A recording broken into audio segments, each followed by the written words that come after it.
ఏంటంటే ఇప్పుడే నేను పోలీసుల ప్రెస్ నోట్ చూశాను. ఎస్పీ ఆయన లడ్డా గారి ప్రెస్ మీట్తో పాటు వివిధ జిల్లాలకు సంబంధించిన వాళ్ళు కూడా మాట్లాడారు.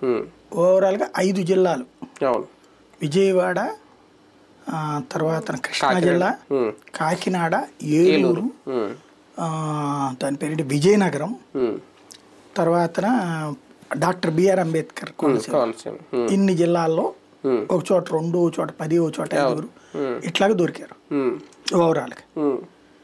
అయితే బేసిక్గా వీళ్ళు ఒక రకంగా చెప్పాలంటే ఇక్కడోళ్ళు కాదు, వీళ్ళు ఎవ్వరు కూడా ఛత్తీస్గఢ్, మొత్తం ఛత్తీస్గఢ్, ఒరిస్సా అక్కడ వాళ్ళే.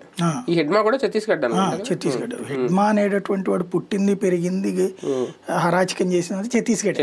అతను బయట రాష్ట్రాలకి పారిపోవడానికి రక్షణ కోసం పారిపోతాడు, మళ్ళీ వస్తుంటాడు. హెడ్మా అనేటటువంటి మెయిన్ అతను హెడ్ క్వార్టరే ఛత్తీస్గఢ్.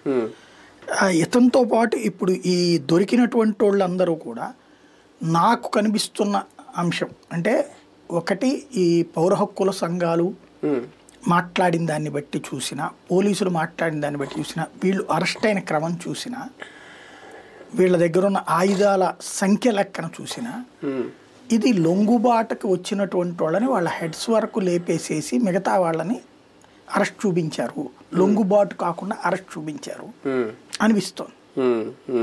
ఎందుకయ్యా